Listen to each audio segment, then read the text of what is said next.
This is amazing. I did not know that. I knew I was doing well, but I did not know that. And I've been a member for a long time, and my boys are members, and they're much better shooters than I am. I'll tell you, they know more about guns than any. I don't know, there might be 2 or 3 people in this room, but believe it or not many.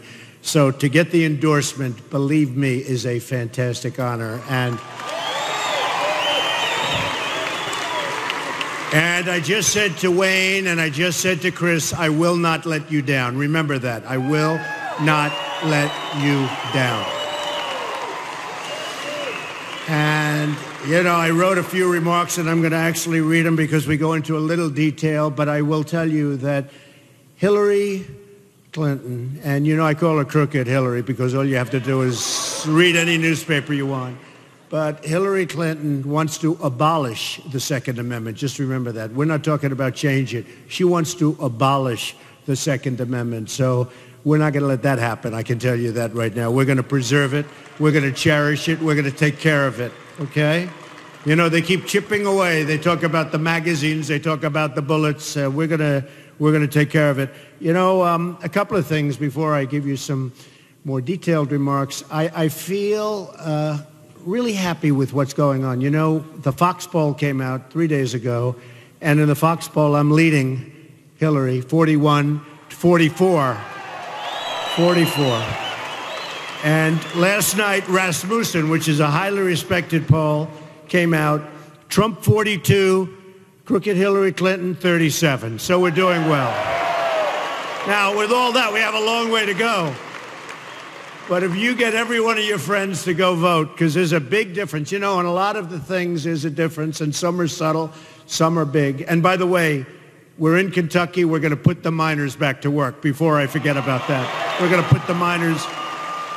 We just left, and I also won Kentucky, so I love Kentucky.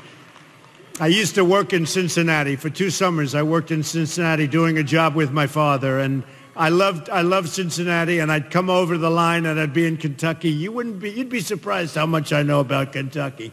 But it's an amazing place. But I said when I won New York, because we won New York in a landslide, and then Pennsylvania and Maryland, and we won everything. We were winning everything. We won Connecticut, Delaware, Rhode Island. And then we went to West Virginia, and boy, did I win. Did we do well in West Virginia? Wow. But all landslides. We won in all of the states I mentioned and more. Every single county in every single state. That's called a victory. And we won by massive percentages in the 60s and some in the 70s. And then, of course, we went to Indiana. As you know, that was going to be the firewall for the other side. And it turned out to be a massive victory for us again. It didn't hurt that Bobby Knight came out and said, I want Trump to win. That didn't hurt. If you're in Indiana and Bobby Knight endorses you, I guess that's about as good as it gets. So I just want to say that I've been watching what's going on, and I've been looking at airplanes getting blown up in the air and lots of bad things happening. It's just not the same. And we're going to bring it back, and we're going to bring it back to a real place where we don't have to be so frightened, where we don't have to be so afraid. And you know what's happening in the schools, and you know what's happening everywhere. We're going to bring it back, and you folks are going to be so happy, and you're going to be so proud of your country again. Just remember.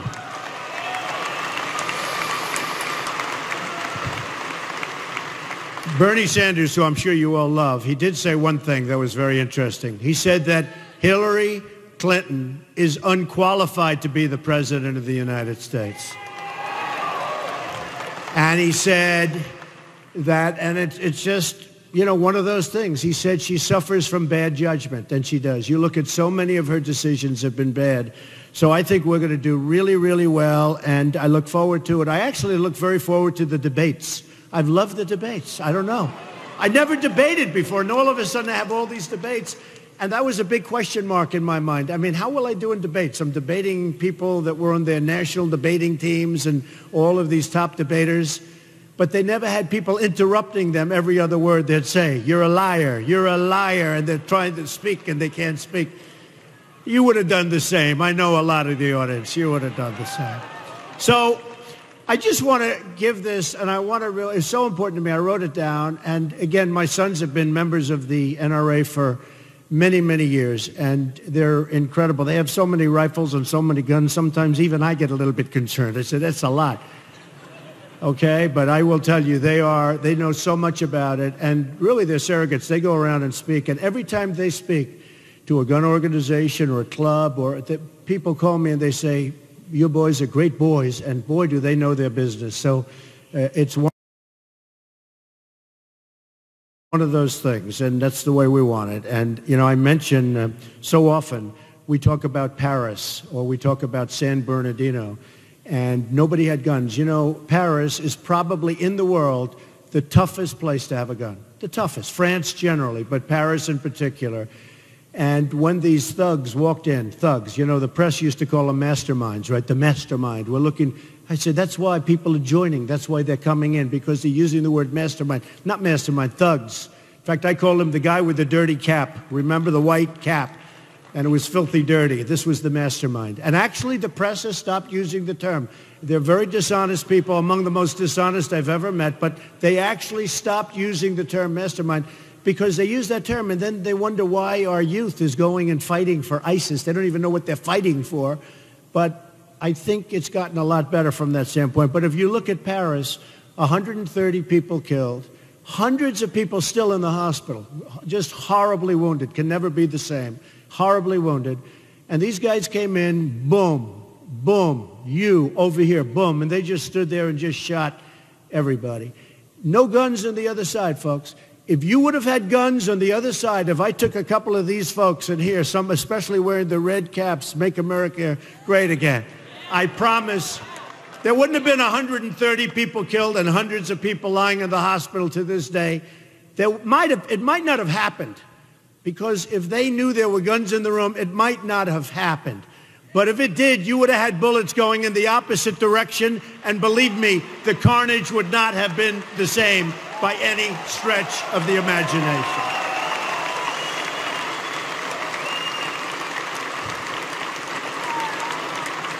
And I tell the same story on San Bernardino. Here's two people. I guess she radicalized him. Who knows? Who knows? It's a mess. We're in a mess, folks, a mess.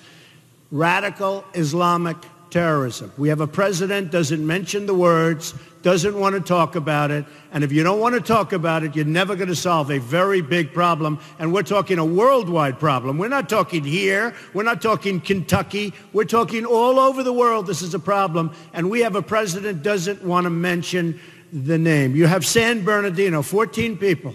They worked with these two. They worked with them. They gave them a baby shower. They had a baby. The people they worked with gave them a baby shower.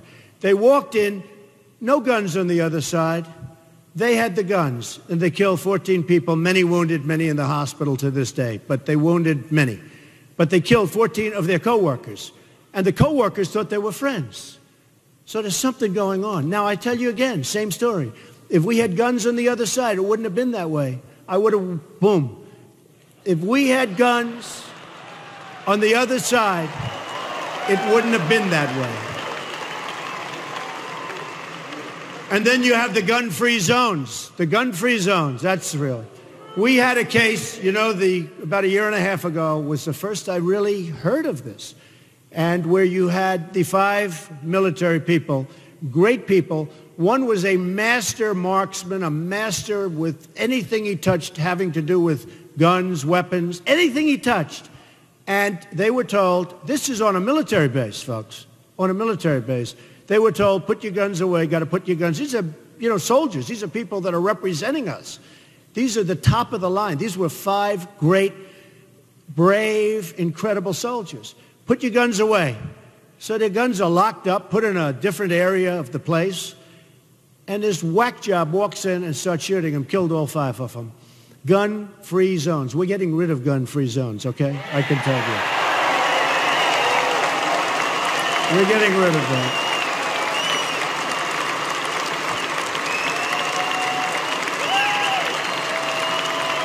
Thank you. Thank you. That wasn't part of my speech. I must be honest with you. I don't know. Maybe I shouldn't read you what I have here. But in fact, if I would have known teleprompters, I would have used them. I've started to use them a little bit. They're not bad. You never get yourself in trouble when you use a teleprompter. You know, the problem is it's too easy. We have a president who uses teleprompters. It's too easy. We should have non-teleprompter speeches only when you're running for president. You find out about people. The other way, you don't find out about anybody. So, the Second Amendment is under a threat like never before. Crooked Hillary Clinton is the most anti-gun, anti-Second Amendment candidate ever to run for office. And as I said before, she wants to abolish the Second Amendment. She wants to take your guns away. She wants to abolish. Just remember that. The NRA and the late hero, and he was a great guy, Charlton Heston, who many of you knew. I met him a few times. He was an incredible guy. Did battle with the Clintons to protect our Second Amendment.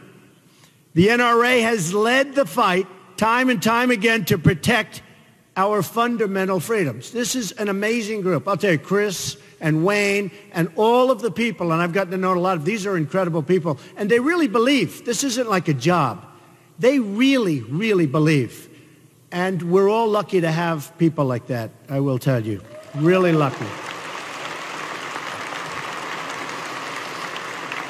Of course, if they didn't endorse me, maybe I wouldn't say that. I would. Hillary Clinton wants to reverse the Supreme Court decision, D.C. versus Heller, upholding the right to keep and bear arms. Hillary said the Supreme Court is wrong on the Second Amendment. That's bad. That's like what she said about the miners. We're going to put the miners and the mines out of business. Then she goes, right? Then she goes to, oh, boy, I'll tell you, West Virginia, how were they? I hate to say I won Kentucky, but I won West Virginia by even more. But of course, she made that statement after I had already won Kentucky.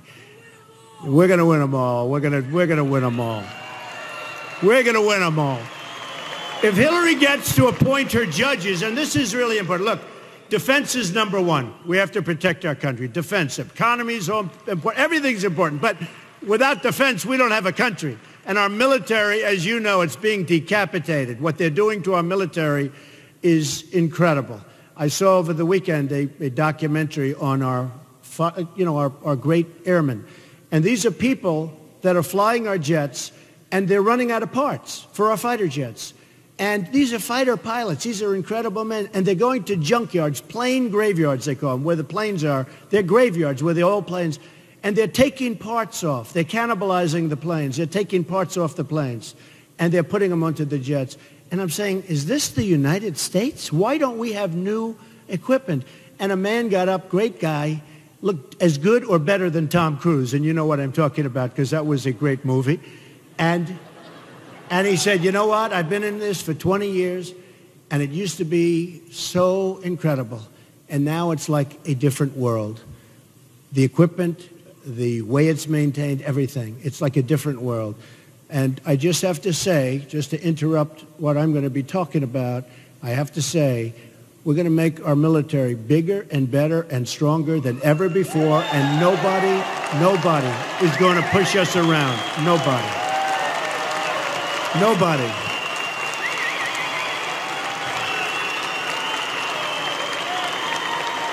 Thank you. And by the way, as part of that, we are going to take care of our great veterans, and I have to tell you, the proper way, the proper way. All right, thank you, everybody. Thank you. If Hillary gets to appoint her judges, you know, one of the biggest and most important reasons to win this time, it's very unusual. Sometimes you get no judges to appoint. Sometimes you go for years and there's no judges. Probably there'll be a minimum. You have Scalia, who was one of the greats. Well, his position's up. Great. He was great. But you have Scalia, so you have one before you even start, assuming, and I'm sure that Mitch and the guys are going to be able to hold out. I have no doubt about it, because we don't want anybody taking that slot. But you have Scalia, and you'll probably have 3. It could be 4, and it could even be 5 judges. So I think in terms of president, and we're talking about a 4-year period, and of course we intend to be there for 8 years, but we'll make it so good in 4, you'll probably say you don't need to do it any longer, Mr. President. But I can't stress in any stronger fashion, whoever the next president is going to appoint from 3 to 5 judges. And if it's Hillary or whoever, assuming she's allowed to run, because you know what she did with her emails is so criminal, is so dishonest, is so shocking that she shouldn't be allowed to run, but it looks like they're going to let her run. And that's okay with me, because really I do want to run against her. I have to be honest with you.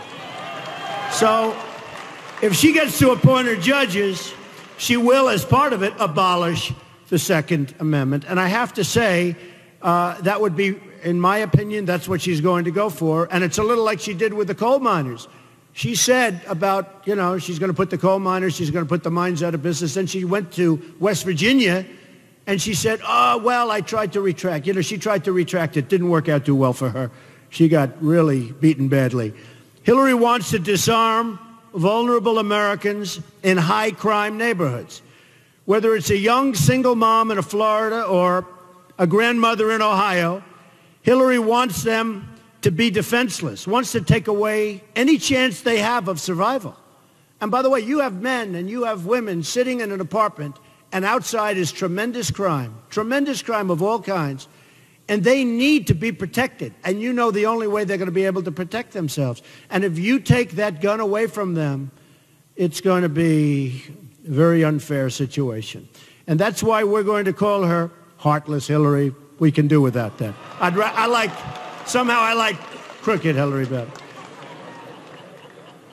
I put forth, and you probably saw it a few days ago, I put forth a list of judges who will protect and defend all of our freedoms, including the Second Amendment. The judges will follow the Constitution, and these were all highly vetted, the Federalist Society, Heritage, some great references from Jeff Sessions, a fantastic man, from Mitch, and from a whole group of people. And we put down 11. I'll be adding some additional names over a period of the next month or so, sometime prior to the convention. Hope you can all go to the convention. Hope you can come. And we're going to be putting some additional names in. I think you'll be very happy with them. But it's been reviewed incredibly well. People love these people. And I thought I'd do that because I really think it brings the party together. It really is going to, I mean, the effect it's had is incredible, because they weren't sure, will Trump appoint this one, that one? How will the judges be? Such an important thing. So I put together the list with some incredibly important organizations and highly respected, and everybody's really happy. You've seen we've gotten A+ reviews on that. Now, I'd like to call for Hillary Clinton to put together a list also, okay? Let her put together a list, because I'd like to see what that list consists of. And you will see it's day and night, okay? Day and night. And it will not be good for the people in this room. And it won't be good, by the way, for the people of our country, most importantly. So Americans use guns to defend themselves against violent crime more than 1 million times a year, okay? More than 1 million times a year. And they want to take them away. Heartless hypocrites like the Clintons want to take this, and they want to get rid of guns, and yet they have bodyguards that have guns. So I think that in addition to calling for them to name judges, we'll also call them and let their bodyguards immediately disarm, okay?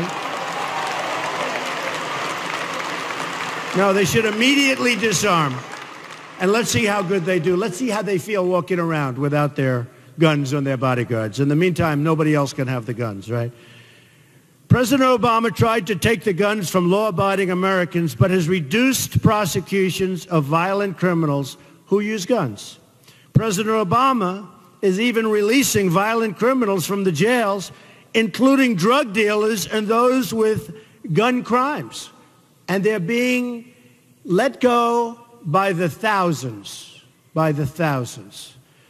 Many of these are also, I'm sure you're not going to be surprised to hear this, illegal immigrants.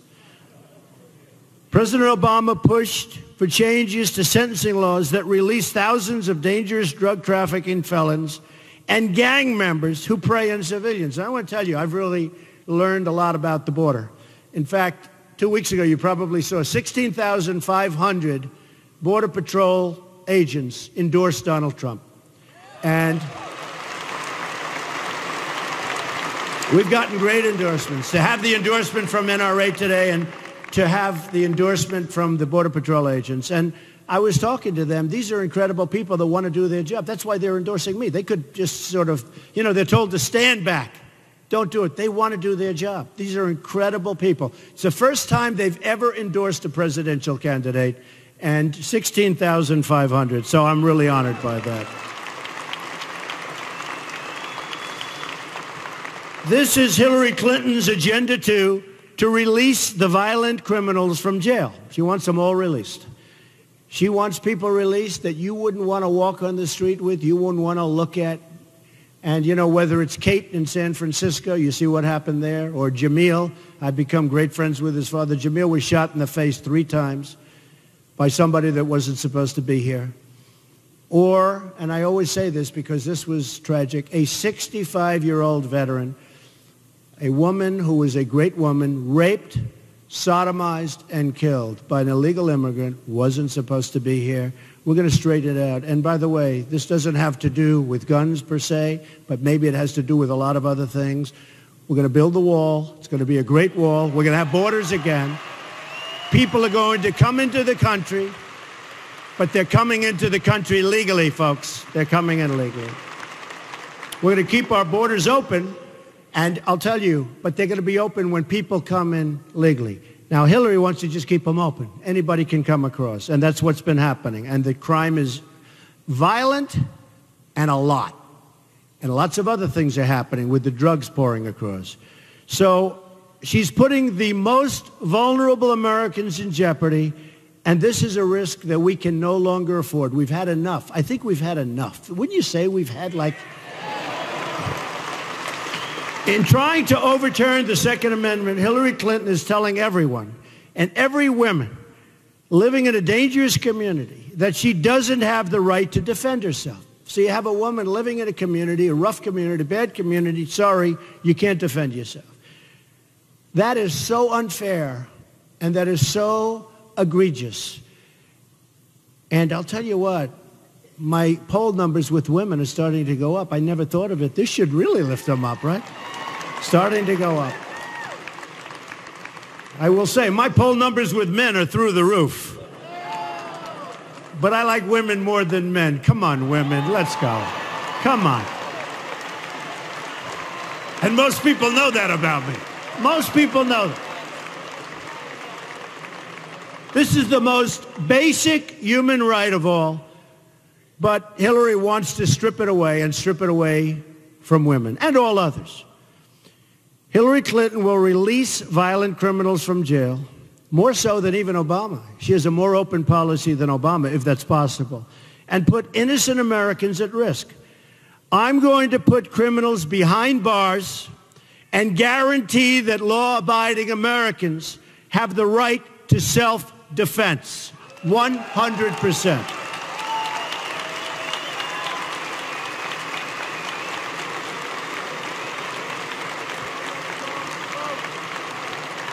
Thank you.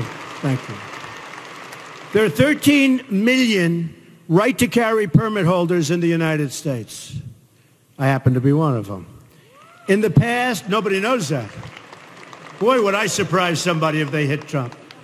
If I wasn't surrounded by, like, the largest group of Secret Service people, who, by the way, are fantastic people, and our police are fantastic, fantastic people, we have to give a standing ovation to our police. We have to. They are fantastic people. Amazing. They do such a great job. They are so unfairly treated.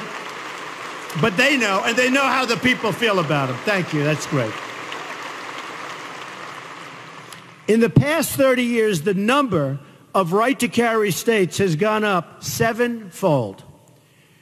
These are among the most law-abiding folks, statistically, in the entire country.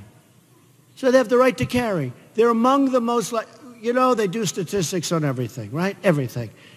And these are among the most, in fact, they're like at the top of the list. In Florida, for example, they've issued more than 3 million concealed carry permits in the past 30 years.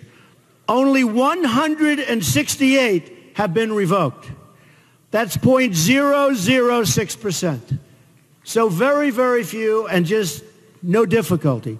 Hillary wants to go into the opposite direction. She said that President Obama didn't go far enough when he executed this order, when he signed this order, and he's not going far enough. He's gone so far, he's gone too far, we're going to stop it. And we will unsign lots of different things, including some of those terrible executive orders. Believe me, they're going to be unsigned so fast, they'll be unsigned the first hour that I'm in office, in the first hour that I'm in office.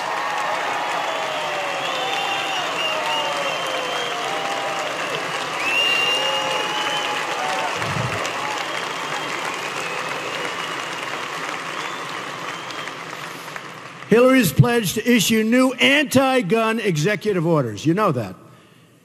This is the behavior, I mean, you could say of a dictator. This is the behavior of somebody, frankly, I think, that doesn't know what she's doing. She's not equipped to be president in so many different ways. But this is the thinking of a person that is not equipped to be the president of the United States. Believe me, she doesn't understand it. Bad judgment. We talk about it. She's got bad judgment. You know where it came from. Came from me. It also came from her current opponent, who's doing pretty well. I'll tell you, you talk about a rigged system. He wins every week, and he keeps losing. I think Bernie should run as an independent, okay? Let him run. I do. I would love him to run as an independent. Then it would be the three of us on stage. I love that. The Second Amendment is on the ballot in November. The only way to save our Second Amendment is to vote for a person that you all know named Donald Trump, okay? I will tell you. I will never let you down. I will protect our Second Amendment. I will protect our country. Our military will be strong. Our borders will be enforced. We'll get rid of Common Core, which is a disaster. We'll bring education local. So important. Our education is a mess. We're going to get rid of Obamacare. We're going to have a great, great plan as a substitute. Obamacare is out of control. The new costs, as you know, they're going to be revealed on November 1st. They are going to be through the roof. And by the way, don't let this happen. We'll have to speak to Mitch. Obama is trying to get it delayed till after the election. The new cost will be revealed on November 1st, unless he gets it changed, and we don't want that to happen. They will be so astronomical, and it'll show what a total failure and disaster Obamacare is. We will repeal it, and we will replace it with something great, okay? Believe me. We're going to have strong borders, and we're going to make the greatest trade deals. Every country worldwide, every country in the world is ripping off our great country like we're children, like taking candy from a baby. Our trade deals will be renegotiated. We won't be having trade deficits of $500 billion a year with China anymore, folks. They won't be taking our jobs out of here and Kentucky and lots of other places, every place.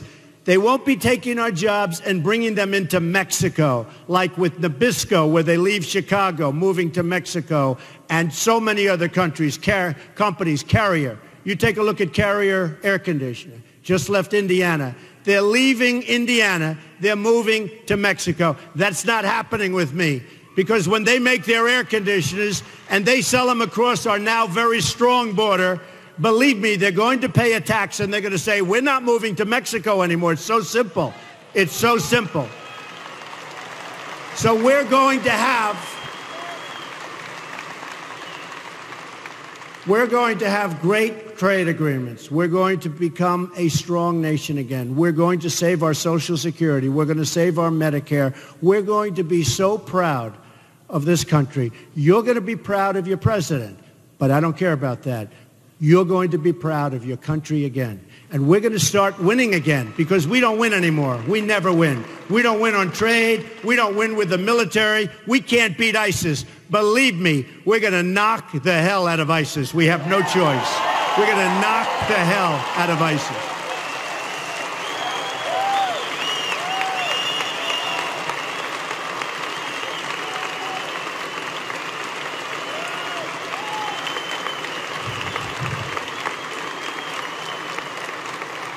So we are going to start winning again. And I have fun saying it, and I say it a lot, but there's nothing better. And some of you have heard it. But we are going to win, win, win. We're going to win with military. We're going to win at the borders. We're going to win with trade. We're going to win at everything. And some of you are friends. And you're going to call. You're going to say, Mr. President, please, we can't take it anymore. We can't win anymore like this. Mr. President, you're driving us crazy. You're winning too much. Please, Mr. President, not so much. And I'm going to say, I'm sorry. We're going to keep winning, because we are going to make America great